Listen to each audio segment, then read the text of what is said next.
ये वीडियो केवल मनोरंजन हेतु है। हम किसी भी अंधविश्वास का समर्थन नहीं करते। इस वीडियो का क्रेडिट बेस्ट हिंदी कहानियन को जाता है।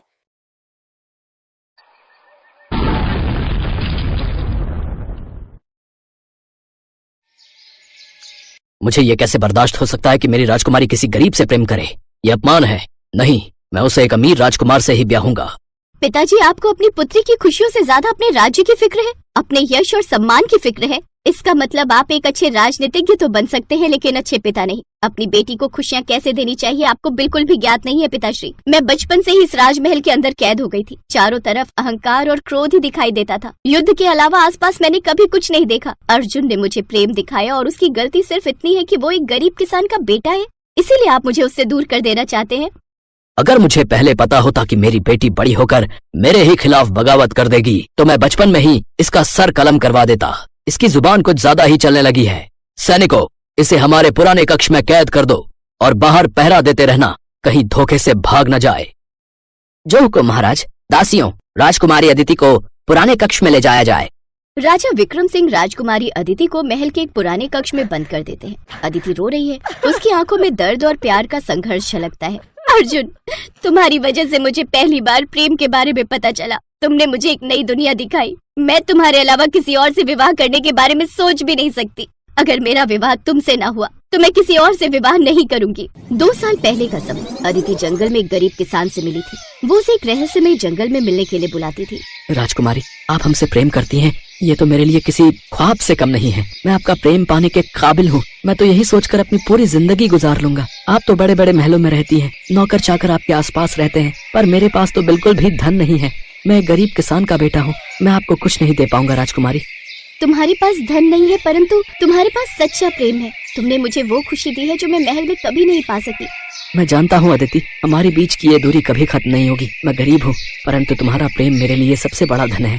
आज के बाद मैं हर रोज यहाँ पर तुमसे मिलने आऊंगी। राजकुमारी, मेरे लिए ये सौभाग्य की बात होगी। चलिए मैं आपको अपने खेत दिखाता हूँ। इन खेतों में मुस्कुराती हुई फसलों को ध्यान से प्रेम से छूकर देखिए। ये भी हमारा प्रेम पाकर कितने खुश हैं। इन फूलों को देखिए, हमारे स्पर्श मात्र से ही ये प्रेम से भर चुके हैं। इन पेड़ पौधों को देखिए, ये सभी मेरे मित्र हैं। इनके प्रेम को महसूस कीजिए राजकुमारी। अर्जुन, मैं इन सब बातों से कितना अनजान थी। मुझे तो पता ही नहीं था कि प्रकृति द्वारा बनाई हुई हर चीज में प्रेम होता है। इन फूलों को देखो, ऐसा लग रहा है मुझे देखकर मुस्कुरा रहे हो। तुमने मुझे सच्चा प्रेम दिखाया है अर्जुन। अब हम लोग हर रोज तुम्हारे खेतों के पास ही मिला करेंगे। लेकिन अगर तुम्हारे पिताश्री को हमारे बारे में पता चल गया तो वो हमें कभी भी मिलने नहीं देंगे।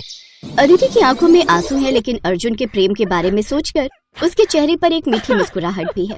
राजमहल में अदिति की माँ रानी सुरेखा राजा विक्रम सिंह के सामने अदिति के विवाह की चिंता जाहिर करती हैं। महाराज, अदिति की उम्र विवाह योग्य हो गई है। हमें उसके लिए एक योग्य राजकुमार खोजने की आवश्यकता है। मैं जानता हूँ, लेकिन वो किसी गरीब से प्रेम करती है। मैं ये कभी स्वीकार नहीं कर सकता। लेकिन अगर आपने राजकुमारी अदिति की जरा भी मदद करने के बारे में सोचा तो मुझसे बुरा कोई नहीं होगा। रानी सुलेखा के चेहरे पर डर और चिंता के भाव दिखाई दे रहे हैं। वहीं दूसरी तरफ किसी दूसरे राज्य में किसी राजमहल में षड्यंत्र रचा जा रहा है। राजकुमार धीरज, जो पड़ोसी राज्य का युवा और अमीर है, अदिति से विवाह करने की योजना बना रहा है। मुझे अदिति से विवाह करना है। मैं राजा को कैसे मनाऊं? राजकुमारी को किसी तरह से ये समझाना होगा कि वो तुमसे विवाह करे। राजा विक्रम सिंह का गुस्सा शांत करना कठिन है। मंत्री जी, अगर आप चाहें तो कुछ भी हो सकता है। अगर मेरा विवाह राजकुमारी अदिति के साथ हो गया तो राजा विक्रमादित्य सिंह के साथ मेरा भी नाम जुड़ जाएगा और मेरी प्रतिष्ठा भी दूर दूर तक हो जाएगी। राजकुमार, आपके कहे अनुसार मैंने राजकुमारी अदिति के बारे में पता लगाया तो पता चला कि वो किसी गरीब से प्रेम कर बैठी है। लेकिन फिक्र की कोई बात नहीं है। राजा विक्रम सिंह ने उसे अपने पुराने कक्ष में बंद कर दिया है। वो किसी भी कीमत पर किसी गरीब युवक से राजकुमारी का विवाह नहीं होने देंगे। वो राजा विक्रमादित्य की पुत्री है, हल्के में मत लो उसे। रात का समय, अदिति खिड़की से चुपचाप बाहर कूदती है और जंगल की ओर भागती है। उसका चेहरा संकल्प और साहस से भरा है। मैं अर्जुन के साथ अपना जीवन बिताने के लिए तैयार हूँ। मुझे अपना प्रेम साबित करना होगा, चाहे जो भी हो। मैं अर्जुन को नहीं छोड़ सकती। अदिति जंगल में अर्जुन को खोजती है, जहाँ वो उसे एक पुराने मंदिर के पास मिलती है। अर्जुन, अर्जुन कहाँ हो तुम? अर्जुन, जहाँ भी हो मेरे सामने आ जाओ। कहाँ हो तुम? आप यहाँ कैसे आई? मैंने निर्णय लिया है, मैं तुम्हारे साथ भाग चलूंगी। इस अमीर गरीब के अंतर को हमें मिटाना होगा। हमें सच्चे प्रेम की जीत दिखानी होगी। मैं समझ गया राजकुमारी, आप सब कुछ छोड़कर मेरे पास आ गई हो। अब चाहे कुछ भी हो जाए, मैं आपका साथ कभी नहीं छोड़ूंगा। दोनों जंगल में भाग रहे हैं। तभी राजा के सैनिक उनका पीछा करते हैं।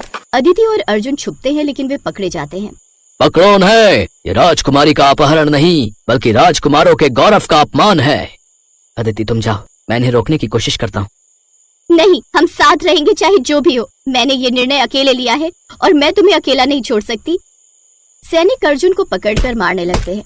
अदिति और अर्जुन को सैनिक पकड़कर महल में लाते हैं। वहाँ एक बड़ा दरबार लगा हुआ है।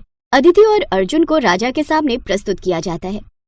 तुमने मेरी आज्ञा का उल्लंघन किया, तुम्हें इस अपमान की सजा मिलेगी। तुम्हारा प्रेम कभी स्वीकार नहीं होगा। पिताजी, मैं अर्जुन से प्रेम करती हूँ। ये प्रेम सच्चा है और कोई भी शक्ति से नहीं मिटा सकती। अगर आपको इसे समाप्त करना है तो मुझे भी समाप्त करना होगा। राजा विक्रम सिंह गुस्से में हैं, लेकिन उनकी आंखों में दर्द झलकता है। अदिति की आंखों में आंसू हैं, लेकिन उसकी आवाज में विश्वास और साहस है। अचानक एक रहस्यमयी साधु प्रकट होता है। उनकी आंखों में गहरा ज्ञान और रहस्य छुपा है। पूरा दरबार चुप है। साधु के आने से एक रहस्यमयी ऊर्जा फैलती है। राजन, प्रेम का बलिदान और सच्चाई सदा विजयी होती है। धन, सत्ता और संपत्ति प्रेम की सच्चाई को नहीं बदल सकते। अदिति का प्रेम सच्चा है। अगर तुम इसे नष्ट करने की कोशिश करोगे तो तुम्हारा राज्य हमेशा के लिए नष्ट हो जाएगा। तभी वहाँ पर राजकुमार धीरज अपने मंत्री के साथ आ जाता है। राजा विक्रम सिंह, आपकी पुत्री से मेरे अलावा कोई विवाह नहीं कर सकता। अगर आपने अपनी पुत्री का विवाह किसी और से करने के बारे में सोचा भी तो कल ही युद्ध होगा और आपका सारा राजपाट मैं तहस नहस कर दूंगा। राजा के मन में एक बदलाव आता है। उसकी आंखों में आंसू आ जाते हैं। वो अपनी बेटी के साहस और प्रेम के प्रति झुक जाता है। राजकुमार धीरज और साधु महाराज, आप दोनों ने आज मेरी आंखें खोल दी। अदिति, तुम अपनी इच्छा से अपना जीवन साथी चुन सकती हो। मैं अपने स्वार्थ में अंधा हो गया था। ऐसे अहंकारी राजकुमार से शादी करने से अच्छा है कि मेरी बेटी कुंवारी बैठी रहे। अर्जुन, तुम घायल हो गए पर मेरी बेटी का साथ नहीं छोड़ा। तुमने हमारा हृदय जीत लिया। धन्यवाद पिताजी, आपने हमारे प्रेम को स्वीकार किया। राजकुमार धीरज गुस्से में वहाँ से चला जाता है। अदिति और अर्जुन का विवाह पूरे राज्य में धूमधाम से होता है और दोनों ही अपना जीवन खुशी खुशी बिताने लगे।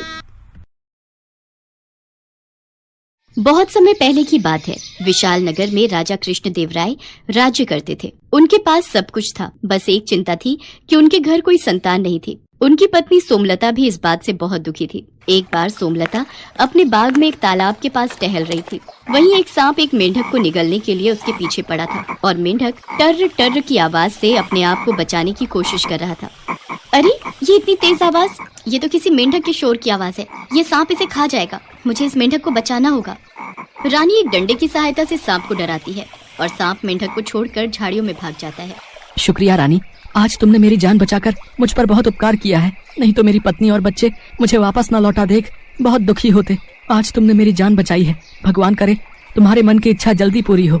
इतना कहकर वो मेंढक वापस तालाब में चला गया। रानी की तो एक ही इच्छा थी कि उसे संतान सुख की प्राप्ति हो और मेंढक के कहे अनुसार रानी की इच्छा जल्दी पूरी हो गई और वो गर्भवती हो गई। कुछ समय पश्चात रानी ने एक बहुत ही सुंदर और प्यारी सी बेटी को जन्म दिया। महारानी, हमारी बेटी के नामकरण समारोह में हम दूर दूर के राज्यों में सभी को आमंत्रित करेंगे। इसके अलावा मैं चाहता हूँ हम परीलोक की सभी परियों को अपनी बेटी को आशीर्वाद देने के लिए आमंत्रित करें। ये तो बहुत उत्तम विचार है महाराज। तो ठीक है, मैं दूर दूर के राज्यों में सभी राजा महाराजा को आमंत्रित करने के लिए सेनापति को भेज देता हूँ और परीलोक में भी सबको आमंत्रित करता हूँ। राजा कृष्णदेव राय परीलोक में सभी परियों को आमंत्रित करने चले जाते हैं, पर भूल से वो काली परी को आमंत्रित करना भूल जाते हैं। राजकुमारी के नामकरण संस्कार पर सभी परियां और दूर दूर के राजा महाराजा शामिल होते हैं। काली परी जब सब परियों को वहां गया देखती है तो वो क्रोध में आ जाती है और राजमहल पहुंचती है। राजा कृष्णदेव राय, तुमने सब परियों को आमंत्रित कर दिया पर मुझे बुलाना भूल गए। काली परी, ऐसी बात नहीं है, मुझसे भूल हो गई, मुझे क्षमा कीजिए। जब मैं परियों को आमंत्रित करने गया था तब आप मुझे महल में दिखाई नहीं दी। मैं कुछ नहीं जानती, इस भूल की कोई क्षमा नहीं है। तुमने मुझे आमंत्रित नहीं किया, मेरा अपमान किया, इसलिए मैं तुम्हारी बेटी को श्राप देती हूँ कि ये इसी समय काली हो जाए, इसका रंग काला हो जाए और कोई भी इसे पसंद न करे। नहीं नहीं काली परी, ऐसा मत करो, मेरी बेटी का इसमें कोई दोष नहीं। तुम मेरी फूल सी बच्ची को क्यों सजा दे रही हो? काली परी, मेरी भूल की सजा मेरी बेटी को मत दो, इसे श्राप मुक्त कर दो। राजा और रानी काली परी से क्षमा मांगने लगे और बाकी परियां भी काली परी को समझाने लगी। तब काली परी बोली, मैं अपना श्राप तो वापस नहीं ले सकती, पर इसका असर कम कर सकती हूँ। राजकुमारी का कालापन सिर्फ तभी दूर होगा जब कोई राजकुमार खुद राजकुमारी को इसी रूप रंग के साथ पसंद करेगा। और उससे शादी करने के लिए कहेगा। उसी समय राजकुमारी वापस अपने रंग रूप में आ जाएगी। इतना कहते ही काली परी वहाँ से चली गई। राजकुमारी के नामकरण संस्कार की विधि संपूर्ण हुई और राजकुमारी का नाम काजल रखा गया। उसके पश्चात सब मेहमान अपने अपने देश वापस चले गए। धीरे धीरे राजकुमारी काजल बड़ी होने लगी। काले रंग की वजह से सब लोग राजकुमारी का मजाक उड़ाते थे और उससे नफरत करते थे। राजकुमारी काजल, तुम कितनी काली हो, तुम पर तो कोई भी वेशभूषा सुंदर ही नहीं लगती।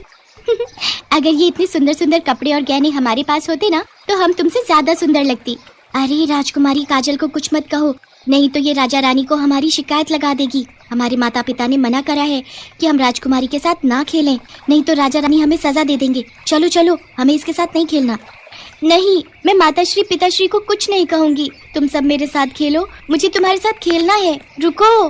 राजकुमारी काजल की बात कोई भी सहेली नहीं सुनती। वो सब वहाँ से चली जाती हैं। राजकुमारी काजल रोती हुई महल में आती है। माँ, मेरा रंग काला क्यों है? मेरी कोई सहेली मेरे से बात नहीं करती, सब मुझसे नफरत करते हैं। चुप हो जा मेरी बच्ची, हमें कभी भी किसी की बात का बुरा नहीं मानना चाहिए। हम दूसरों को नहीं समझा सकते, पर हम अपने आप को तो समझा ही सकते हैं ना। इसलिए किसी बात को अपने मन पर मत लगाओ और तुम मेरे पास बैठो, मैं तुम्हें कहानी सुनाती हूँ। राजकुमारी काजल इसी बात को लेकर हमेशा दुखी रहती थी। धीरे धीरे समय बीता और राजकुमारी काजल बड़ी हो गई। राजा और रानी चाहते थे कि राजकुमारी का विवाह हो, पर राजकुमारी के काले रंग की वजह से सारे राजकुमार उससे रिश्ते के लिए मना कर देते थे। क्या करें महारानी, हमारी बेटी से कोई भी राजकुमार शादी के लिए हाँ नहीं करता। उसके काले रंग को देखकर सब राजकुमार उससे विवाह के लिए मना कर देते हैं। इस बात की चिंता तो मुझे भी सता रही है। काली परी के श्राप से कब और कैसे मुक्त होगी हमारी बच्ची, ये तो वक्त ही बताएगा। वैसे राजकुमारी काजल है कहाँ? आज वो सुबह से ही दिखाई नहीं दे रही। और कहाँ जाना है, अपना मन हल्का करने के लिए वो जंगल में शिकार पर निकली है, और तो कोई उसका साथी है नहीं, इसलिए वो अकेली ही अपने दुख को मन में दबाए मन बहलाने शिकार पर चली जाती है।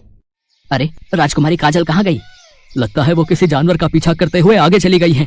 अब तो एक ही रास्ता है, हम यही नदी किनारे बैठकर उनका इंतजार करते हैं। राजकुमारी काजल घोड़े पर सवार धनुष बाण हाथ में लिए शिकार का पीछा कर रही थी। अचानक राजकुमारी ने देखा एक नौजवान दो शेरों के बीच घिरा हुआ है और वो नौजवान निहत्था है। शेर उस पर हमला करने ही वाले थे कि तभी राजकुमारी काजल उनके बीच जमीन पर तीरों की बौछार से उन्हें डराती है, जिससे डरकर दोनों शेर जंगल की ओर भाग जाते हैं। लाइए हाथ दीजिए, आप ठीक तो हैं? जी शुक्रिया, बस थोड़ी सी देर हो जाती तो मैं इन दोनों का भोजन बन चुका होता। वैसे मेरा नाम जयचंद है, मैं पास के राज्य कुशलगढ़ का राजकुमार हूँ। और आपका परिचय? राजकुमारी काजल जयचंद को अपना परिचय देती है। धीरे धीरे जयचंद और राजकुमारी काजल में दोस्ती हो जाती है। राजकुमारी काजल को जयचंद का साथ बहुत अच्छा लगता था। राजकुमारी मन ही मन जयचंद को प्यार करने लगती है, पर राजकुमारी को डर था कि कहीं सभी राजकुमारों की तरह जयचंद भी राजकुमारी को विवाह के लिए मना न कर दे। इसलिए राजकुमारी काजल ने जयचंद से दूरी बनाना ही ठीक समझा। आज 5 दिन हो गए, राजकुमारी काजल मुझसे मिलने नहीं आई। सब ठीक तो होगा? कहीं राजकुमारी काजल का स्वास्थ्य तो नहीं खराब हो गया? मुझे उनके राज्य में जाकर उनका हालचाल जानना चाहिए। राजकुमार जयचंद राजकुमारी से मिलने महल जाता है तो उसे सारी सच्चाई पता चलती है। राजकुमारी काजल, आपने बिना मेरी राय लिए, मेरे से बात किए बिना ये कैसे फैसला ले लिया कि मैं आपको पसंद नहीं करूंगा? मैंने तो आपसे अभी तक अपने मन की बात कही ही नहीं। राजकुमार जयचंद, इसीलिए आपसे ये बात नहीं की क्योंकि आप देखने में बहुत सुंदर हैं। आपको तो सुंदर राजकुमारियां अपने विवाह के लिए मिल जाएंगी, पर मैं आपके लायक नहीं हूँ, इसीलिए मैंने दूरी बना ली। राजकुमारी काजल, किसने कहा कि आप सुंदर नहीं हैं? आपकी खूबसूरती मैंने देखी है, आप बहुत सुंदर हैं। आपका मन बहुत सुंदर है। व्यक्ति के रंग से उसकी सुंदरता की पहचान नहीं होती, उसके व्यवहार से होती है। आप मुझे बहुत पसंद हो, मैं आपसे विवाह करना चाहता हूँ। राजकुमार जयचंद के इतने शब्द बोलते ही राजकुमारी काजल का रंग बदलने लगता है और वो वापस अपने रूप में आ जाती है। ये देखकर जयचंद और काजल दोनों ही चौंक जाते हैं। तभी राजा कृष्णदेव राय और रानी सोमलता काली परी के द्वारा दिए गए श्राप की पूरी बात उन्हें बताते हैं। इसके पश्चात शुभ मुहूर्त में राजकुमारी काजल का विवाह पड़ोसी देश के राजकुमार जयचंद के साथ धूमधाम से संपन्न हो जाता है और खुशी खुशी राजकुमारी काजल अपने ससुराल विदा हो जाती है। हेलो दोस्तों, कैसे हैं आप सब? हमारी कहानियाँ देखने के लिए हमारे चैनल को सब्सक्राइब कीजिए और हाँ, बेल आइकॉन पर क्लिक करना मत भूलिएगा।